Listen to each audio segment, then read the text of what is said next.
You being the attractive woman on that show, are you allowed to go outside your apartment, or is it dangerous? Are they just... We don't have apartments. In 2001, she became the face of the biggest science fiction franchise on Earth. Fans tattooed her character on their skin. Studios fought to put her on every magazine cover. She was untouchable. Then, during a live interview, she looked directly into the camera and called her own show's finale appalling and insulting. Within months, she vanished. No red carpets. No conventions. No Hollywood parties. The question is not why she left. The question is why she stayed as long as she did. Jolene Blalock did not grow up dreaming of Hollywood. She grew up dreaming of the ocean. Born on March 3, 1975, in San Diego, California, she was the only girl in a house full of boys. 3 brothers. One loud, chaotic, sun-soaked childhood spent surfing, swimming, and fighting for space at the dinner table. Her family had zero connections to the entertainment industry. There were no acting coaches, no stage parents, no weekend trips to Los Angeles for auditions. The closest thing to a performance in her household was convincing her mother she had finished her homework. By the time she turned 18, Jolene had discovered a very different kind of spotlight. She was tall, striking, and naturally photogenic. Modeling agencies noticed fast. Within a few years, she was traveling the world, shooting campaigns across Europe, walking runways in Asia, and living out of suitcases in cities most people only see in travel magazines. It looked glamorous from the outside, but behind the flashbulbs, the reality was quiet and lonely. Empty hotel rooms. Foreign languages she could not speak. Constant pressure to look flawless while feeling completely disconnected from the person staring back in the mirror. She was successful, but she was not happy. And then something unexpected happened. A casting director saw her photograph and asked her to try out for a small television role. Jolene had almost zero experience acting in front of a moving camera. She had never studied the craft. She had never performed on a stage. By every logical measure, she was the wrong person for the job. But this was not just any job. The role was Subcommander T'Pol, the Vulcan science officer on a brand new Star Trek series called Enterprise. The show was being built from scratch as a prequel to the entire franchise, and the producers needed someone who could carry the weight of one of the most iconic alien species in television history. They needed discipline. They needed stillness. They needed a person who could say absolutely nothing with her face and still make the audience feel everything. Jolene walked into that audition room as a model with no real acting credits. She walked out as the first officer of the starship Enterprise. But what would you have done if someone handed you the role of a lifetime with almost no experience to back it up? Would you have taken the terrifying leap? Or would fear have frozen you in place? Drop your answer in the comments, because what Jolene did next required a kind of courage most people never find in themselves. The cameras were about to start rolling, and millions of hardcore Star Trek fans were sharpening their judgment. Playing a Vulcan is not acting. It is a trap. If you show too much emotion, the fans destroy you. If you show too little, the audience falls asleep. Every single scene is a tightrope walk over a pit of angry science fiction fans who have memorized every eyebrow raise, every hand gesture, and every logical pause since Leonard Nimoy first pointed his ears toward the camera in 1966. Jolene Blalock was 26 years old. She had no formal acting training, and she was about to step into a role that had been defined by one of the most beloved performers in television history for over 35 years. The pressure was suffocating. When Star Trek Enterprise premiered on September 26, 2001, more than 12 million people watched the first episode. That is a staggering number. But here's the thing about Star Trek fans. They do not just watch. They dissect. They analyze. They record every frame and debate every line on internet forums until 3 in the morning. And the moment T'Pol appeared on screen, the entire fan base held its breath. Was she going to be a cheap copy of Spock? Was she going to ruin the Vulcan legacy? Was this new prequel going to disrespect everything they loved? Then Jolene opened her mouth. And something remarkable happened. She did not copy Nimoy. She did not try to imitate the famous raised eyebrow or the slow, robotic speech pattern everyone expected. Instead, she built something entirely new. Her T'Pol was cold on the surface, but burning underneath. You could see it in her eyes, a flicker of frustration, a tiny crack in the armor, a mind working 1,000 calculations per second while her face remained perfectly still. She made the audience feel the pain of a woman who is not allowed to feel pain. The chemistry with Captain Archer, played by Scott Bakula, became the heartbeat of the entire show. Archer was loud, impulsive, and deeply human. T'Pol was quiet, calculating, and deeply Vulcan. Every argument between them felt like two civilizations colliding in real time. Viewers were not just watching a space adventure. They were watching the messy, beautiful, frustrating birth of a relationship between two species that did not yet trust each other. The industry noticed. Within the first season, Jolene won the Saturn Award for Best Supporting Actress on Television. She also took home the Cinescape Genre Face of the Future Award. Critics who had doubted her modeling background were now calling her the best part of the show. Fans who had threatened to boycott the series were writing her fan letters by the thousands. She had done the impossible. She had earned the respect of the most demanding fanbase on the planet. But behind the awards and the applause, something darker was beginning to take shape. Something the cameras never showed, and the magazines never printed. The network executives had noticed Jolene's rising popularity too, and they had a very different plan for how to use her face. What happened next would push her to the edge of her patience and force her to make a choice that most actors in Hollywood would never dare to make. The executives at the UPN television network were in full panic mode. By the early 2000s, ratings were dropping across network television. Young viewers were drifting away.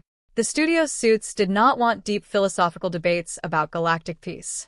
They wanted eyes on screens. And they decided the fastest way to get those eyes was to turn Jolene Blalock into prime-time eye candy. Almost overnight, the serious drama turned into a very different kind of show. While the human male crew members wore practical, heavy flight jumpsuits with pockets and boots, T'Pol was placed in custom-made, skin-tight catsuits. Every season, the outfits got tighter. The colors became brighter. The studio added high-heeled shoes for an officer supposedly trained in deadly Vulcan martial arts. Then came the decontamination chamber. Whenever the crew returned from an alien world, the script required them to strip down to minimal underwear, step into a dimly lit blue room, and rub glowing antibacterial gel all over each other's bare skin. On paper, the writers called it a medical procedure. But on screen, the slow-motion camera angles, the soft music, and the lingering shots left zero doubt about why those scenes existed.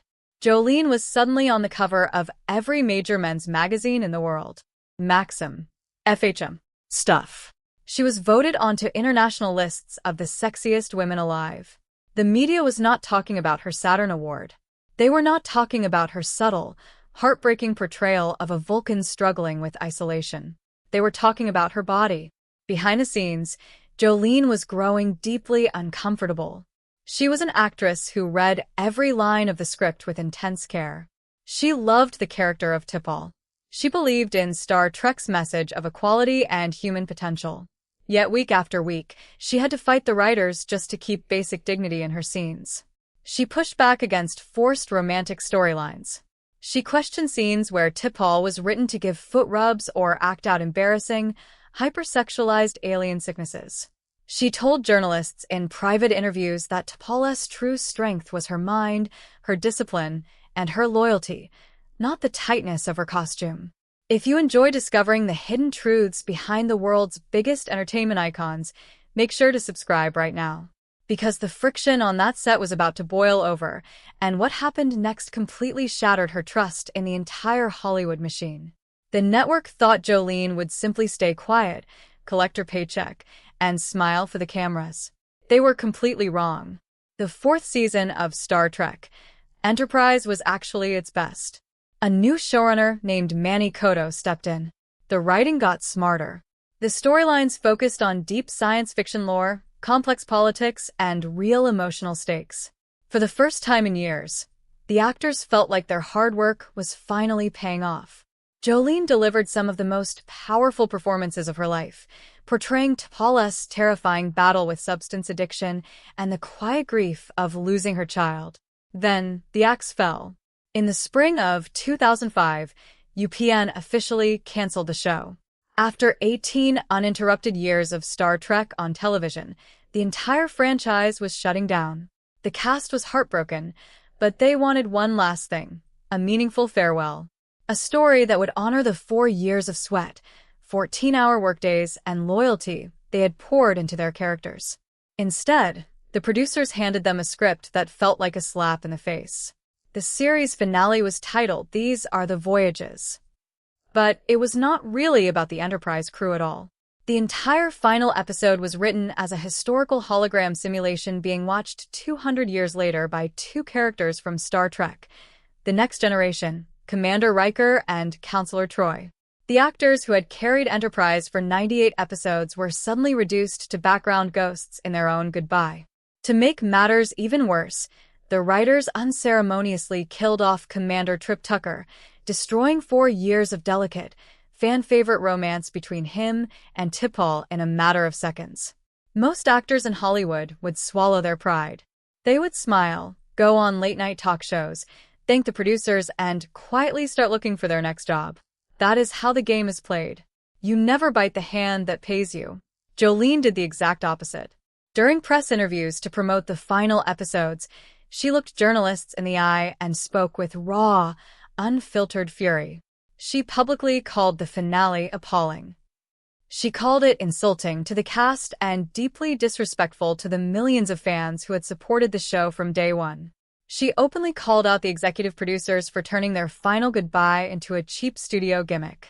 In an industry built on fake smiles and rehearsed public relations statements, her words landed like an explosion. Studio executives were stunned.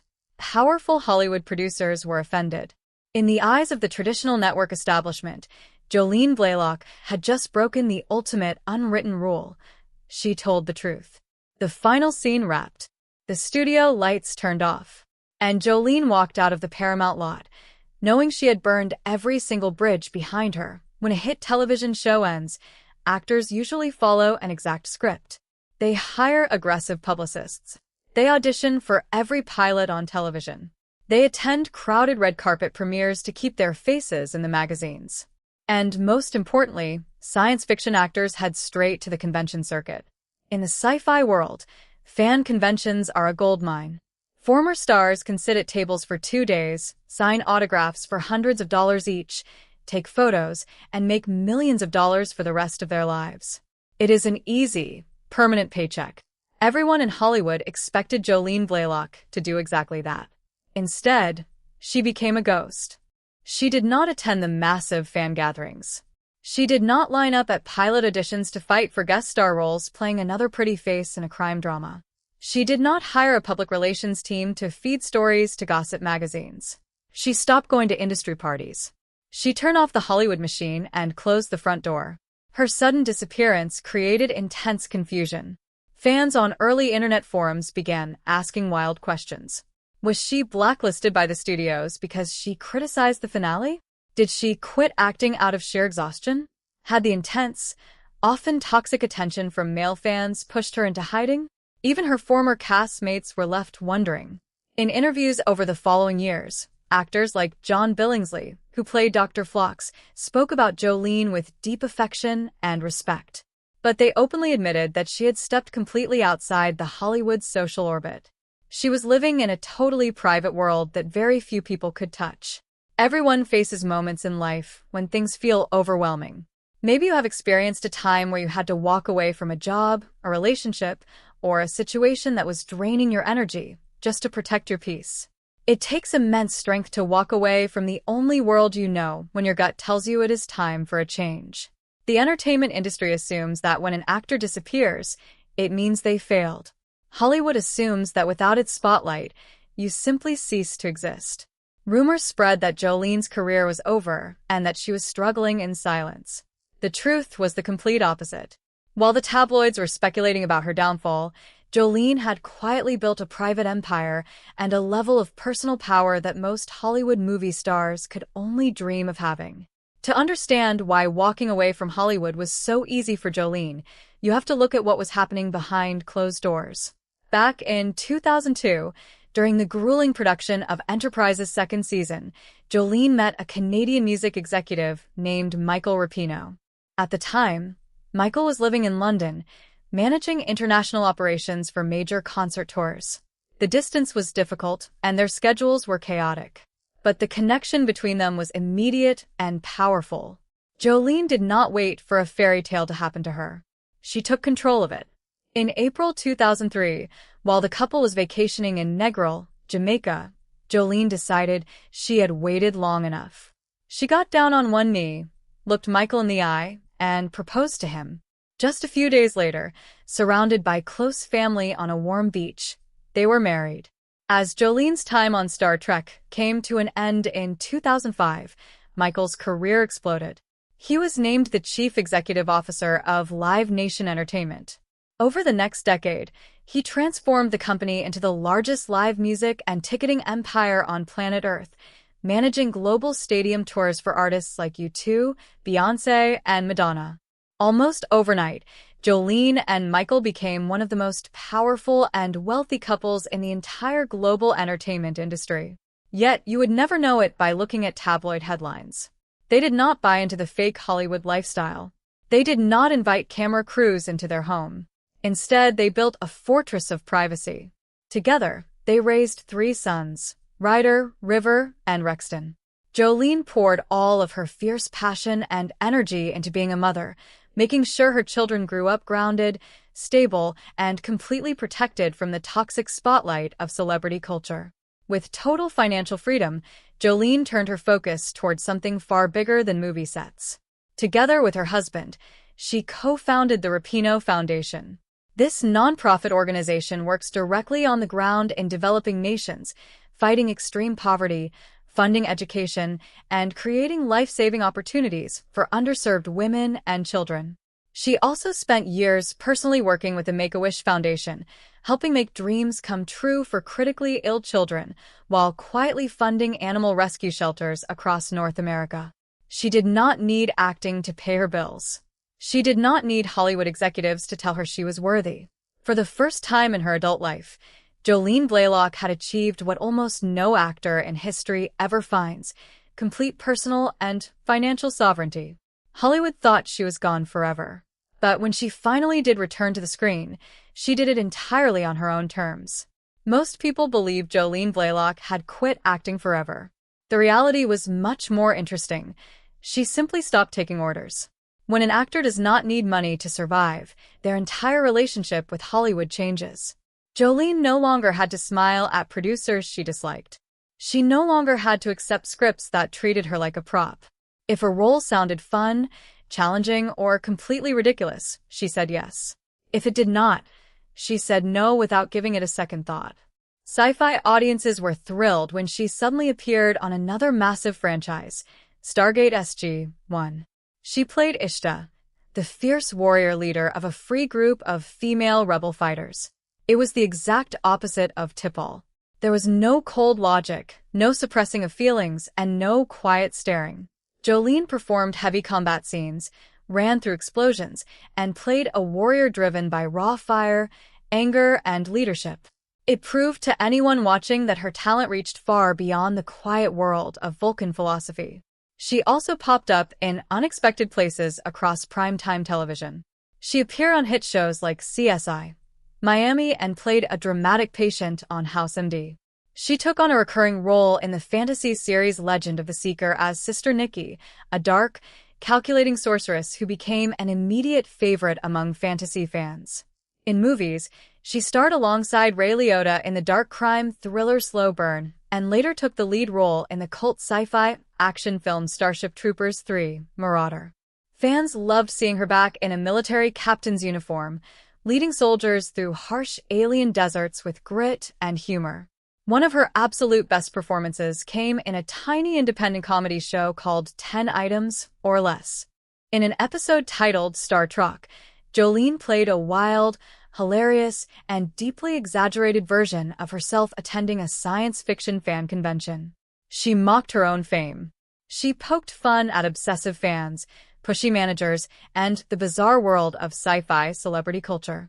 It showed the world that she did not take the Hollywood circus seriously at all. She could laugh at the very machine that had tried to box her in. Acting was no longer a stressful battlefield. It was simply a hobby she visited whenever she felt like having fun. Yet, as the years stretched on, one question remained completely unanswered for millions of science fiction fans around the globe. Would she ever forgive the franchise that made her famous? Would she ever return to the world of Star Trek? For nearly 20 years, the silence from Jolene was total. Until one ordinary afternoon, without any warning, a familiar voice echoed across the stars. Time has a strange way of healing old wounds. When Star Trek Enterprise was canceled in 2005, network executives called it a failure. But when streaming platforms like Netflix and Paramount Plus arrived years later, something incredible happened. Millions of new, younger viewers watched the entire series without the annoying commercial breaks, without the changing time slots, and without the aggressive marketing that had hurt the show in 2001. People suddenly saw the truth. They saw that Enterprise was not a failure at all. It was a brave, forward-thinking show about messy humans taking their first scary steps into the dark unknown. And standing right at the center of that journey was Subcommander T'Pol. Critics and fans now rank Jolene Blalock's performance alongside Leonard Nimoy's Spock as one of the finest portrayals of a Vulcan in the 60-year history of science fiction. Her character's quiet strength, her deep loyalty, and her raw emotional vulnerability proved that real art can survive even the worst studio mismanagement. Then, the moments fans never thought they would see began to happen. In September 2021, Jolene surprised the entire sci-fi world. She stepped onto the red carpet at Paramount's official Star Trek Day celebration in Los Angeles. She was smiling, glowing, and completely at peace. She took photos with fellow actors and greeted the crowd not with bitterness, but with genuine warmth. 3 years later, in 2024, came the ultimate gift. In an episode of the animated series Star Trek, Lower Decks, a familiar Vulcan voice suddenly filled the screen. Jolene had returned to voice an alternate universe version of T'Pol, credited simply as Jolene. She did not do it for a big paycheck. She did not do it to restart her acting career. She did it as a pure, affectionate thank you to the millions of loyal fans who had loved and defended her character for over 2 decades. Her former co-stars Scott Bakula, Dominic Keating, and John Billingsley still speak of her with immense admiration. They remember a fearless woman who arrived on set every morning ready to work, stood up to powerful executives to defend her dignity, and never compromised her values for a paycheck. Jolene Blalock's journey is not a sad story about an actress discarded by an unforgiving industry. It is a masterclass in human freedom. She conquered one of the biggest franchises in television history, earned the love of millions, said exactly what needed to be said, and then walked away to build a rich, happy life filled with love, family, and purpose. She did not get lost in the Hollywood darkness. She simply decided she was finished playing the game. But this is not the only sci-fi icon whose journey behind the cameras was filled with hidden battles, studio politics, and unexpected choices. In our next documentary, we reveal the shocking truth behind another beloved star who took on Hollywood's biggest franchise, paid a massive personal price, and changed television history forever. Click the video on your screen right now to uncover the untold story.